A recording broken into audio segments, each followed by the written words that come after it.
Hi అండి. అందరికీ నమస్కారం. Welcome to my channel. ఈ వీడియోలో చాయ్ బిస్కెట్ ముచ్చట్లు వద్దు. హక్కులు ఇస్తారా? ఉద్యమానికి సిద్ధమవ్వాలా? అంటూ ఉద్యోగ సంఘాల తీవ్ర హెచ్చరిక. దీనికి సంబంధించిన పూర్తి సమాచారాన్ని ఈ వీడియోలో తెలుసుకుందాము. వీడియో అయితే ఎక్కడే గానీ స్కిప్ చేయకుండా ఎండ్ వరకు చూసేయండి. అప్పుడే ఇన్ఫర్మేషన్ పూర్తిగా అర్థమవుతుంది. అలాగే వీడియో చూస్తున్న ప్రతి ఒక్కరు లైక్ చేయండి ఫ్రెండ్స్. ఈ వీడియోని తోటి ఉద్యోగ, పెన్షన్ మిత్రులతో అయితే షేర్ చేయండి. కొత్తగా మన ఛానల్ చూస్తున్నవారు ఇంకా ఎవరైనా సబ్స్క్రైబ్ చేసుకోకపోతే వెంటనే మన ఛానల్‌ని సబ్స్క్రైబ్ చేసుకోండి. సబ్స్క్రైబ్ చేసుకోవటం వల్ల నేను చేసే ప్రతి ఒక్క వీడియో మీ వరకు రీచ్ అవుతుంది. ఇక ఆలస్యం చేయకుండా వివరాల్లోకైతే వెళ్ళిపోదాము. ఫ్రెండ్స్, ఇక విషయానికొచ్చినట్టయితే ఆంధ్రప్రదేశ్ రాష్ట్రంలో ప్రస్తుతం ప్రభుత్వ ఉద్యోగులు ఎదుర్కొంటున్న పరిస్థితులు అత్యంత దయనీయంగా, ఆందోళనకరంగా మారాయి. కూటమి ప్రభుత్వం అధికారంలోకి వచ్చిన నాటి నుండి ఇప్పటి వరకు దాదాపుగా 10 మంది ప్రభుత్వ ఉద్యోగులు మానసిక ఒత్తిడి తట్టుకోలేక ఆత్మహత్య చేసుకుంటున్నారనే వార్తలు మనల్ని కలిచివేస్తూ ఉన్నాయి.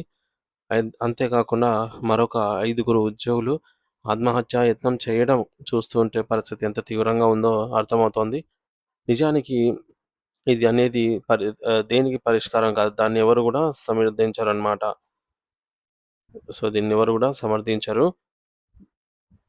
కానీ ఒక మనిషి తన ప్రాణాలను తీసుకోవాలనుకుంటే అంతటి కఠిన నిర్ణయానికి వస్తున్నాడంటే ఆ వ్యక్తి పనిచేసే చోట ఎంతటి నరకాన్ని అనుభవిస్తూ ఉన్నాడో మనం ఆలోచించాలి. ప్రభుత్వంలో కొత్తగా నియామకాలు జరగకపోవడం వల్ల గతంలో ముగ్గురు వ్యక్తులు చేయాల్సిన పనిని ఇప్పుడు ఒకరే చేయాల్సి వస్తుంది. ఈ పని భారం వల్ల కూడా ఉద్యోగులు శారీరకంగా కూడా కాకుండా మానసికంగా కూడా విచ్ఛిన్నానికి గురవుతున్నారు. ఈ ఒత్తిడిని తగ్గించుకోవడానికి ఇతర మార్గాలను అన్వేషించాలి తప్ప ప్రాణాలు తీసుకోవటమే మాత్రం సరైనది కాదు. ఉద్యోగ సంఘాల నాయకులుగా మేము ఇప్పటికే ప్రభుత్వం దృష్టికి ఈ విషయాలను అనేక సార్లుగా తీసుకెళ్ళామంటూ బొప్పరాజు వెంకటేశ్వర్లు గారైతే తెలియజేశారు. అమరావతి ఉద్యోగ సంఘాల పక్షాన తాము స్పష్టంగా చెబుతున్నది ఒకటే అంటూ, పని ఒత్తిడి పేరుతో ఉద్యోగుల ప్రాణాలతో చెలగాటం ఆడవద్దు అంటూ, ఒక పని మీద మరొక పనిని రుద్దటం అసాధ్యమైన టార్గెట్లను విధించటం వల్ల ఉద్యోగులు తీవ్ర ఆందోళన చెందుతూ ఉన్నారు. అందుకే ఉద్యోగ సంఘాలు ఉద్యోగులకు ఒక భరోసా ఇస్తున్నారు. అంటే బొప్పరాజు గారు ఈ మేరకు తెలియజేశారనమాట. మీరు ఎంతవరకు చేయగలుగుతారో అంతవరకే పని చేయండి. అంతకు మించి మీ ఆరోగ్యాన్ని, ప్రాణాలను పణంగా పెట్టవద్దంటూ ఆయన సబబు ఇచ్చారనమాట. టార్గెట్లు పూర్తి కాలేదని ఎవరైనా వేధిస్తే ఆ బాధ్యతను ఉద్యోగ సంఘాలుగా మేము తీసుకుంటాము. మానసిక ఆందోళనకు గురి కావాల్సిన అవసరం లేదు. పని ఒత్తిడిని ఇంటికి తీసుకెళ్ళి మీ కుటుంబ సభ్యులను బాధపెట్టవద్దు. ప్రభుత్వం వైపు నుంచి కూడా కేవలం పని చేయించుకోవడమే కాకుండా ఉద్యోగులకు ఆర్థిక భద్రతను చూడాల్సిన బాధ్యత కూడా ఉంది. మానసిక ఒత్తిడికి తోడు ఆర్థిక ఇబ్బందులు తోడైతే మనిషి తట్టుకోవడం చాలా కష్టం. ఇక మరొక ముఖ్యమైన విషయం ఏమిటంటే ఉద్యోగులను ఒక చోట కాకుండా వేరే చోట్లకు డిప్యుటేషన్‌ల మీద పంపడము. సహజంగా తుఫాన్లు గానీ, అది ప్రకృతి వైపరీత్యాలు లేదా ఎన్నికల వంటి సమయంలో ఒక శాఖ వారు మరొక శాఖకు సహకరించడం అనేది ఆనవాయితీ. కానీ ప్రస్తుతం సిబ్బంది కొరత నెపంతో ఉద్యోగులను వారి ఇష్టాలతో సంబంధం లేకుండా ఉద్యోగుల ఇష్టాలతో సుదూర ప్రాంతాలకు లేదా ఇతర విభాగాలకు పంపడం వల్ల వారి యొక్క వ్యక్తిగత జీవితాలు అస్తవ్యస్తమవుతూ ఉన్నాయి. ప్రభుత్వం పని చేయించుకోవడంలో తప్పు లేదు కానీ, దానికి తగ్గట్టుగా పదోన్నతులు, కరువు భత్యం ఏదైతే డీఏ, కొత్త వేతన సవరణ పీఆర్సీ సకాలంలో ఇస్తున్నారా అంటే అది సమాధానం లేదు. ప్రభుత్వం తన బాధ్యతలను నెరవేర్చడంలో విఫలమైనప్పుడు ఉద్యోగి కూడా తన పని మీద ఆసక్తి కోల్పోవడం సమంజసమే కదా! మరి ఆంధ్రప్రదేశ్ రాష్ట్రంలో ఇక హెల్త్ కార్డ్‌ల పరిస్థితి విషయానికి వస్తే మరీ దారుణంగా ఉంది. గత 11 ఏళ్లుగా ఈ యొక్క హెల్త్ కార్డ్‌లు ఆరోగ్య కార్డ్‌లు కాకుండా అనారోగ్య కార్డ్‌లుగా మిగిలిపోయాయి అనే చెప్పాలి. బొప్పరాజు గారు ఈ మేరకు హితవు పలికారు. ఉద్యోగుల జీతాల నుంచి ప్రతి నెల కొంత మొత్తాన్ని ప్రభుత్వం కట్ చేస్తోంది. కానీ ఆ డబ్బును ప్రైవేట్ ఆసుపత్రులకు చెల్లించడం లేదు. దీనివల్ల అత్యవసర సమయాల్లో ఆసుపత్రికి వెళ్తే కార్డులు చెల్లవు అని చెప్పి యాజమాన్యాలు ముఖం మీదే చెప్తూ ఉన్నాయి. మేము కట్టిన సొమ్మేమవుతుందో ఎవరికీ తెలియటం లేదంటున్నారు.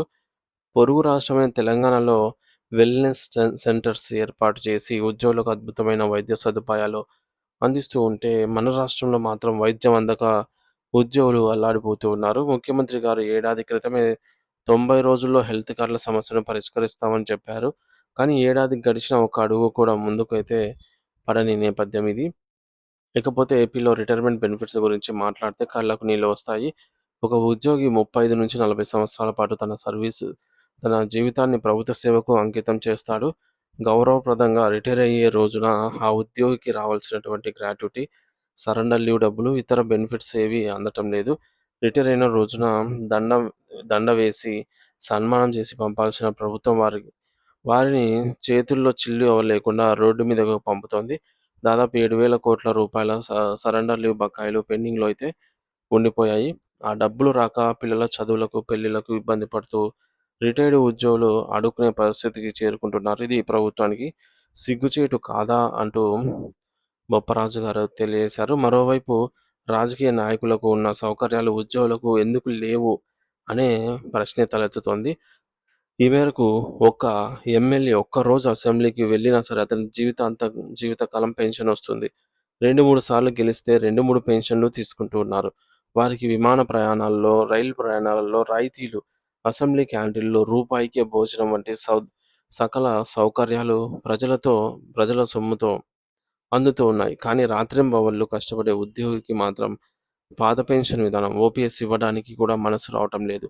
కేవలం 10,000 మందిని మాత్రమే ఓపీఎస్‌కు వర్తింపచేయడం అనేది ఒక కంటి తుడుపు చర్య మాత్రమే తప్ప రాష్ట్రంలో మిగతా వారందరికీ ఎటువంటి ఉపయోగం లేదు దీనివల్ల అంటున్నారు. లక్షలాది మంది సీపీఎస్ ఉద్యోగుల పరిస్థితి ఏమిటి? పెన్షన్ అనేది ఉద్యోగి యొక్క హక్కు. అది ఎవరు ఇచ్చే దయతో ఇచ్చే దానం కాదు, భిక్ష కాదు. చివరగా ఈ నెల 21వ తేదీన మంత్రుల కమిటీతో జరగబోయే సమావేశం. ఈ నెల 22వ తేదీకి వాయిదా పడిందండి. ఈరోజు జరగబోయే అత్యంత కీలక సమావేశం ప్రభుత్వంపై మాకు గౌరవం ఉంది కాబట్టి చర్చలకు వెళ్తున్నాం అంటున్నారు బొప్పరాజు గారు. కానీ ఈ యొక్క సమావేశం కేవలం టీ మరియు బిస్కెట్లకే పరిమితం అయితే మేము ఊరుకోము. ప్రభుత్వం సానుకూల నిర్ణయాలు తీసుకోకపోతే 23వ తేదీ నుంచి భవిష్యత్ కార్యాచరణ ప్రకటిస్తాము. ఇప్పటికే జిల్లాల పర్యటన పూర్తి చేశాం. ఉద్యోగులంతా కూడా యుద్ధానికి సిద్ధంగా ఉన్నారు. మా జీతాలు మాకు ఇవ్వండి, మా బకాయిలు మాకు చెల్లించండి అని అడగడం తప్ప గౌరవంగా బ్రతికేలాగా చూడాల్సిన బాధ్యత ప్రభుత్వంపై అయితే ఉంది. చర్చలు గాని విఫలమైతే మాత్రం ఉద్యమం తప్పదు అనైతే ఈ మేరకు బొప్పరాజు వెంకటేశ్వర్లు గారైతే హెచ్చరిక జారీ చేశారన్నమాట. మొత్తానికి ఏపీలో చూసుకున్నట్లయితే ఉద్యోగులకు పని ఒత్తిడి ఎక్కువవుతుందన్నమాట. పని ఒత్తిడి వల్ల ఆత్మహత్యలు చేసుకుంటున్నారు. ఏంటంటే నియామకాలు లేక ముగ్గురు చేయాల్సిన పనిని ఒక్కరే చేయాల్సి వస్తుంది. దీనివల్ల 10 మంది ఉద్యోగులు ఇదివరకే ఆత్మహత్య చేసుకున్నారు. అలాంటి పని ఒత్తిడిని తగ్గించాలి ముఖ్యంగా. అలాగే